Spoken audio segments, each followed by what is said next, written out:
I can't teach you to speak intelligently on the phone. Having conversation and being able to talk is a key role. Hey there, it's Brett Chittum with Lawrence Systems, and I'm here with Jason Slagle, CNWR. You got to punt the right way, Brett. I got a point. Well, I mean, it's weird when I'm at home and recording from home, so it's an interesting kind of concept. But this is business technicalities, and we have a cool topic: building a sales team.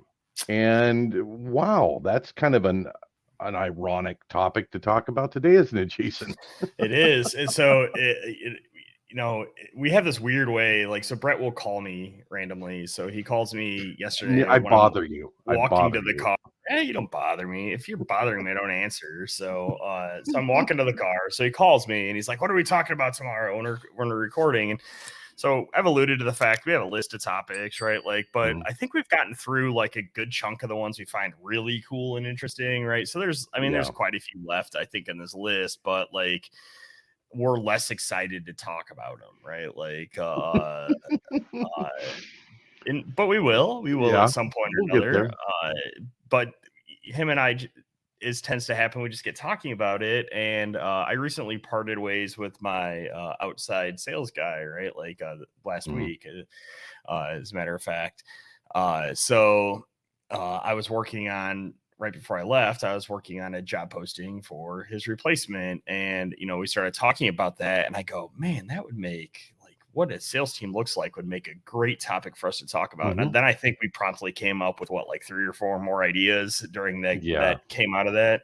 And so yes, we did.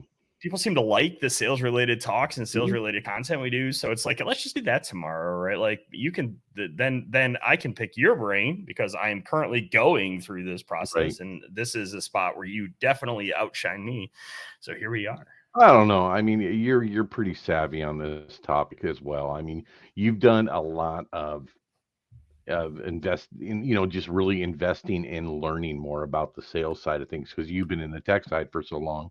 But, it's when you think about a sales team, I think you and I both talked about, you have a hunter, a farmer, and that BDR guy, right? The hunter being the outside guy. What's a guy like that look like? And so you've had people in that position. I don't know, 6 foot tall. No, I'm just kidding. All right. So okay, let me rephrase that. What's the personality traits of a guy like that or a girl like that, actually? Yeah, personable, right? Like, right. So this is a job position that we're sitting in that, like, they talk to a lot of new people, right? Like, and so they tend to talk to people that are relatively, in the sales speak, we call them cold, right? Like, we don't have a prior relationship with them. Because anyone, right? Like, over the years, I've had a number of salespeople that have not made it. They've left either on their own accord or we've made them leave, that at some point or another utter the words, "If I only had the leads, I could close them," right? Like, well, that's the easy part of sales, right? Like, closing a warm lead or an incentivized lead, that's not that hard to do, right? Like, I think the real work there and the harder part of that job is filling the top of the funnel, right? And that's what this hunter, right, the outside sales executive tends to do, right? Like, their job is to drop qualified leads into the top of the funnel, in combination potentially with a dialer or prospector, and set initial appointments, do discovery. So I want good personality there, right? Like, I can train technical skills. I can teach you about our products, right? I can't teach you to speak intelligently on the phone. Oh, yeah, exactly. Because I don't think that's inherent. That's not learned. I think having conversation and being able to talk is a key role with that hunter. How about when I think of a hunter, I think of somebody that doesn't take no for an answer, doesn't take rejection for an answer. I mean, go ahead. I'll take that. I will say maybe less. I won't say won't take no for an answer, right? Because like the training that I've sat through and talked to people about is you push to 3 no's, right? Like the third no actually means no. The first 2 are just, the first one is instinctive. The sales guy calls you, your instant answer is no, right? Because you don't want to talk to the salesperson. The second one is maybe a little more measured. And by the time you get to the third one, they mean it. I think you need somebody that's not discouraged by no, right? Because this is a role where you're going to get told no a lot, right? Like, this is a numbers game and you're going to get told no a lot. And if getting told no is going to hurt your feelings, probably not going to work out well. Well, you're right about that. That first no being instinctive, because that's usually the first word we learn as a human is no, right? Our parents tell us no, no, no, no, Yeah. and Uh, and so that second one is I equate it to maybe the salesperson didn't explain things well enough, or maybe there was a misunderstanding in that communication between the person you're trying to sell to and that yeah. salesperson. Yeah. You So know, and I will say, and I think, I don't know if it was you and I talking about it yesterday. It was either you and I, or or myself and somebody. We were talking about one of the biggest problems I tend to have with customers, both new and existing clients, is when there is a mismatch mhm, between client expectations and our expectations. Right. So, like, getting somebody that can clearly and concisely explain our expectations, set mhm, them to the client, right? What do we need of the client? What can the client expect of us? Right. Like, getting somebody that understands those concepts, that's huge, right? yeah, Like, I'm so much of this is concept. customer service, is like, people will put up with the fact that, oh, I'm not going to be able to get to that for like a day. If you reasonably set expectations, Mhm, and it's not totally urgent P1 down stuff, they'll usually deal with that, mhm. right? Like, but yeah, I think setting the expectations first is important.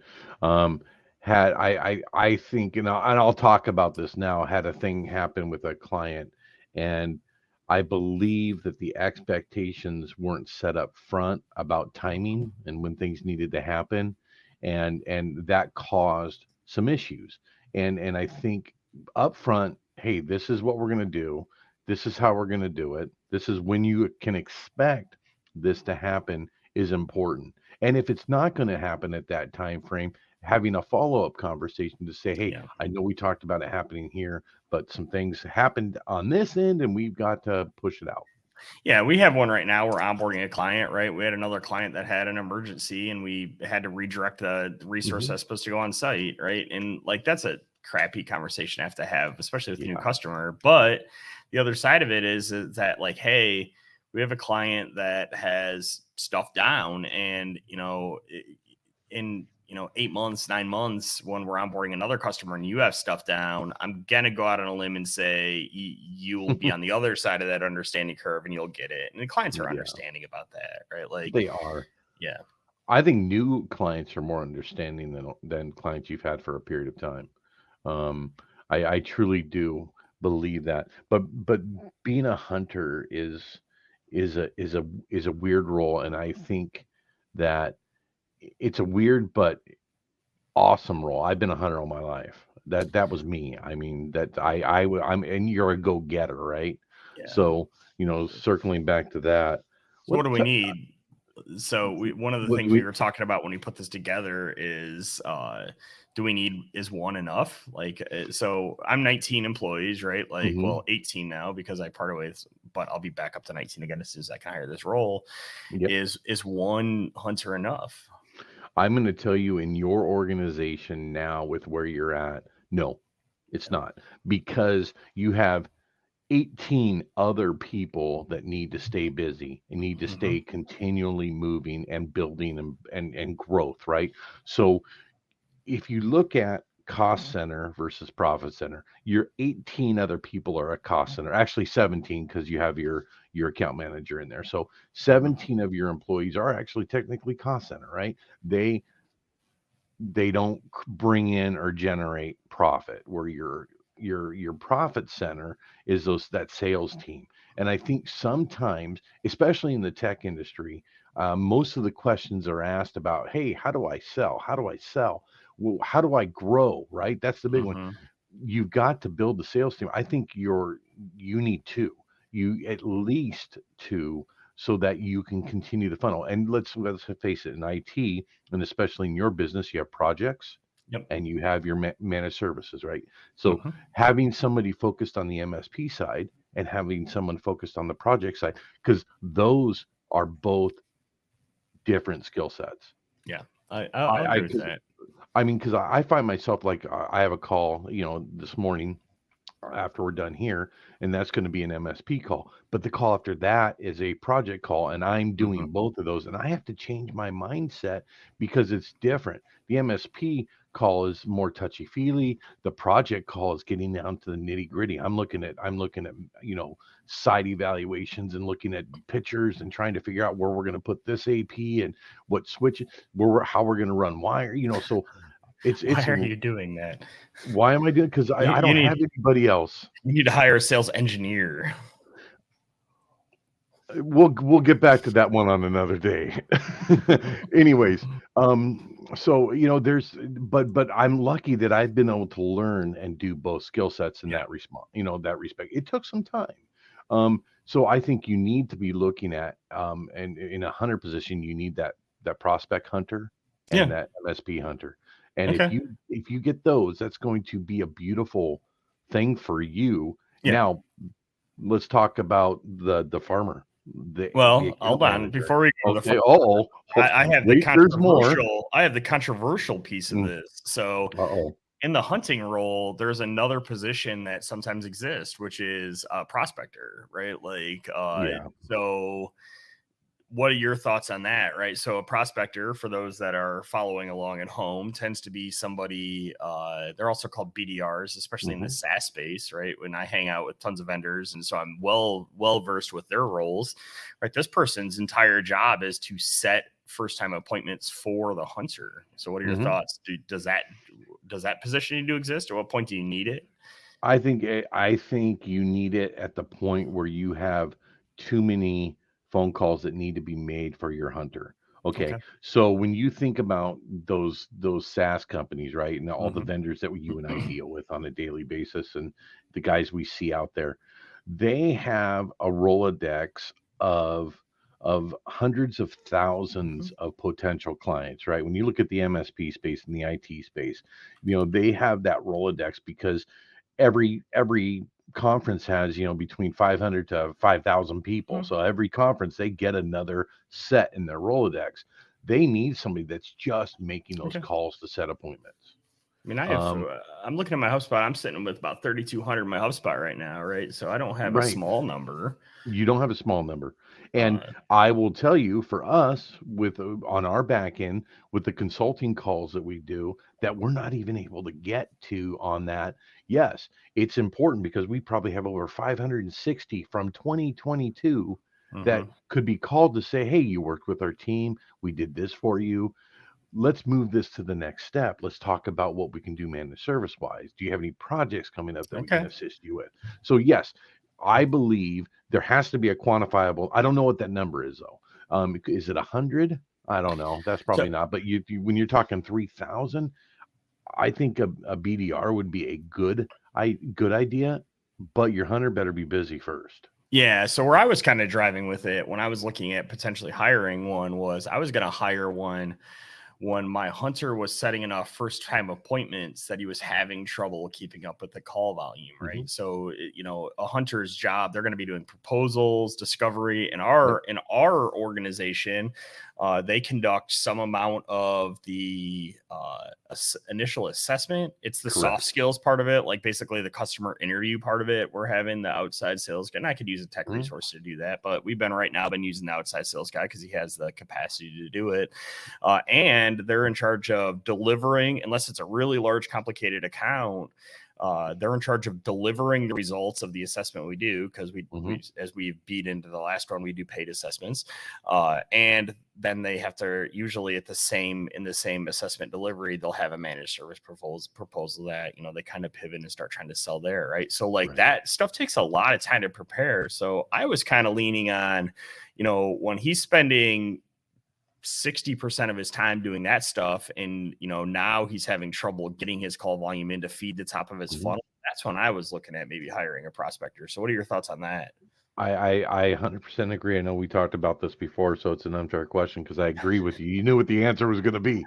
I That's did. not no. But I agree with you on that because um, when you think about a BDR or versus a hunter and calls outgoing, Mm-hmm. I mean, a hunter probably should be making probably 150 to 200 calls a week Mm-hmm. outgoing, and that could be to set appointments, things like that, and to follow up. It's a lot of just mixture of things. A BDR should be making 200 to Yeah. 300 calls a day. Oh yeah, the numbers I was seeing are like 1,600 to 1,700 a month, I think, for a BDR, right? So that's, I mean, that's 400 a week. That's a ton of calls. Yeah, It's 80 plus calls a day, and I think I think it 200 should is be more. probably really. I think I think it should be more. it depends on the length of the call. I mean, if you just divide out if they're going to call for 6 hours a day, you know, how many meaningful calls you can. I don't know. It's math. Math is hard at what 9:36 a.m. So Yeah, it totally is. But okay, so it depends on if you're calling a cold list and you're yep, dialing for dollars, or you're calling a list that's maybe a little warmer. yeah, Those numbers are going to be different. okay, Because when you're calling cold calls, you're calling, leaving a message, calling, leaving a message, yeah, calling. Oh, yeah, someone yeah, answers. And yeah, one in 20 may answer the phone. So that's why I'm saying that yeah. 200 mark Okay, to get to okay, that point. And auto dialers are a wonderful thing. I had them in the insurance industry, and auto dialers are beautiful. You import your Excel spreadsheet with all the mm-hmm, phone numbers, and you hit go, and it yeah. just starts dialing until you pause it for a moment to go eat lunch. And Yeah, HubSpot has this, like, you can do that in HubSpot, but it's yeah, we haven't been doing it. So Drew and our whoever comes in next, we queue the calls up so mhm. they call out of HubSpot and it's easy for them to go to the next one, but it doesn't auto dial. Well, anything that creates some semblance of um, streamlining, right? Hmm. That's what you want to do. And if you're working in a CRM, and we'll talk about that at a later date, Yep. because that's a big deal. There's some streamline, and that should be Yeah, for that's sure. how you should be working out. All So right, you had taken us BDR. there, right? You had taken us to the with your project thing, right? Because you had said, Mhm, "Oh, we're not farming these leads that already exist," right? So in my world, that's a farmer, right, or an mhm. account manager. So you kind of segued before I threw grenades at it and pulled us back to prospector. You started to go there, so I think it's time, right? We should go to prospector or farmer. Farmer. Well, I think I'm going to ask you the same question. What's a farmer look like to you? Uh, Relationship building and Mhm. maintaining, right? So like so right now, and I've been back and forth on this, I don't know, 5 or 6 times during our tenure of doing this. Right now I have that role even handling some of the VCIO role. So Yep.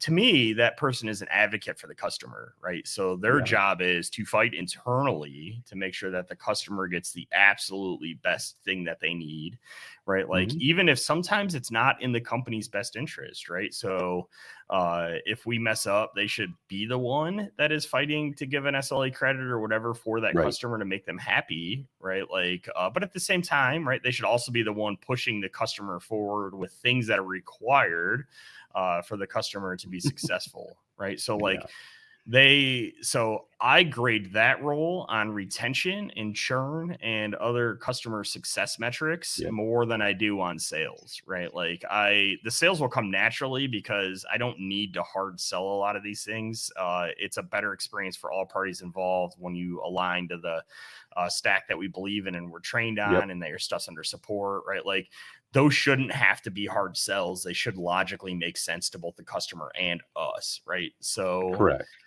I don't. Yeah, those are the metrics I think are good. I don't know what your thoughts are. Well, I want to step back for a minute and talk about the personality traits. Okay. When you're thinking of an account manager, and you said it right up front, relationship builder, right? Yeah. I think they're not salesy. I mean, Yeah. your hunter's a Correct. sales guy, right? Your Yeah. your account manager is a sales guy, but they're not. They're having actual true conversations. Hmm. And and and yes, I like your metric and your KPIs and how you measure the retention, knowing that the sales will come, and more sales builds stronger retention Yeah. within that client, right? The more the client has with you, the longer they're going to stay with you. Yeah. I mean, Um, if the account manager is only talking to the customer when they have to sell them something, then mhm. that's not a very good account manager. Correct, correct. Yeah. It's they should be. I mean, I think you do your account manager role very well. I like actually how you do it, and maybe we could talk about and break these down. What an Yeah. account manager actually does at some point, because I think that's important. It's it's hard when you're a smaller MSP though, right? It Let's is. I mean, we got to back up because both you and us, I mean, we have employees, we have Mhm. activity happening, we have the ability to have these roles. But for the smaller MSPs, what's that look like when maybe it's a It, one man, two man yeah, it's show? owner led sales. Mhm. I'm a long. I mean, is a guy that isn't super great at sales for the technical sales part of it, Mhm. right? Like I suck at closing. I suck at asking for the sale. You know, Right. the traditional salesy thing. I can have a conversation with the customer every day of the week about why a solution is good because dude, I bleed that stuff. I won't Yeah. sell something I don't believe in and it oozes out of my pores, right? So that part of it's easy for me. I can ooze our value all day because I believe it. And Correct. that's huge, right? If you don't believe it, you're gonna have a real hard time being successful selling it. I Yeah. just suck at the like asking and closing for sales, but like that is a trainable skill and I've gotten It better is. at it. So I think until you get to a certain size, you just do owner led sales, right? So the Yeah. owner probably holds both of those roles. As an owner, I would probably give up the hunter role before I gave up the account manager role Agreed. I totally agree. because it's really hard. And we've done that, right? Like, and we're starting to do that more than we were. It's really hard to get a pulse on a client relationship if you're not managing it, right? So there's Mhm. still a couple of bigger accounts that like I have one tomorrow that I am attending the client's TBR and staying in front of the client and nurturing that relationship because this is a big client and Mhm. they're a security focused client and Yeah. as a security focused owner it makes sense for me to still attend that. Um, Right. so Now, so you're attending that with your account manager, right? yeah, So yeah, Jeff yeah. and you'll be there. Yep, Jeff Cool. is going.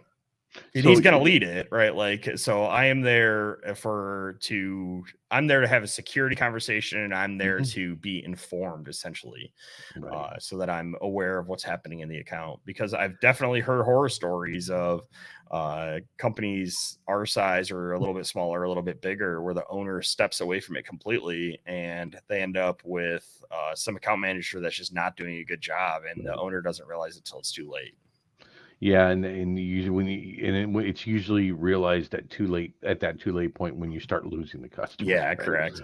Or the And account manager is like going into business on his own and starts mm, grooming the clients. I mean, we contractually protect against that. Like we have a very, very limited employment agreement, but one of the things we limit is non-solicit of customers yep, for all roles. You can't take a customer from us. yep. I and you have to have that in place, right, in this day and age because I mean, so many people.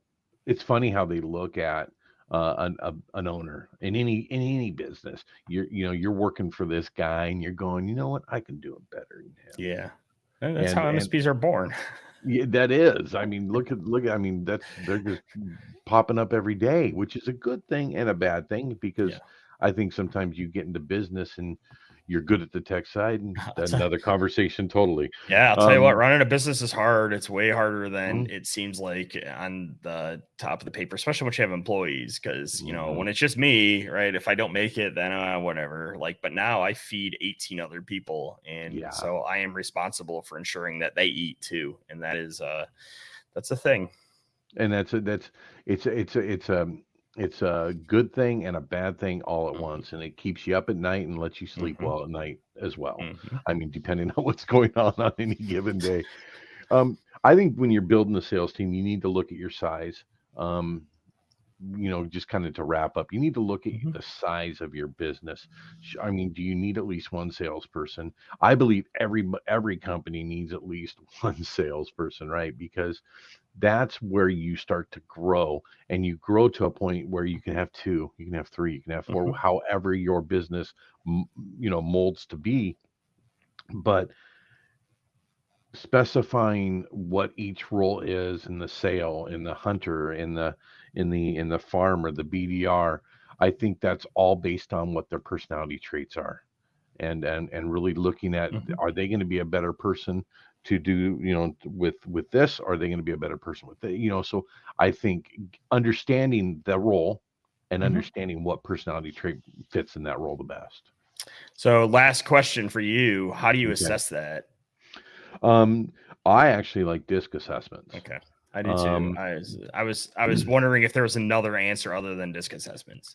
Well, you can ask all the questions you want in an Mhm. interview. You can, and people are they on shoot. I've done it. I'm on the way to an interview and I'm practicing questions that may be asked of me, right, and how I'm Mhm. going to answer them.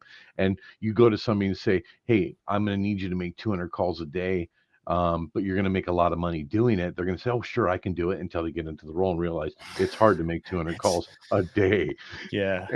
And so it's the disc assessment tells all, because it'll Mhm. help you in understanding where they lie on that DISC, right?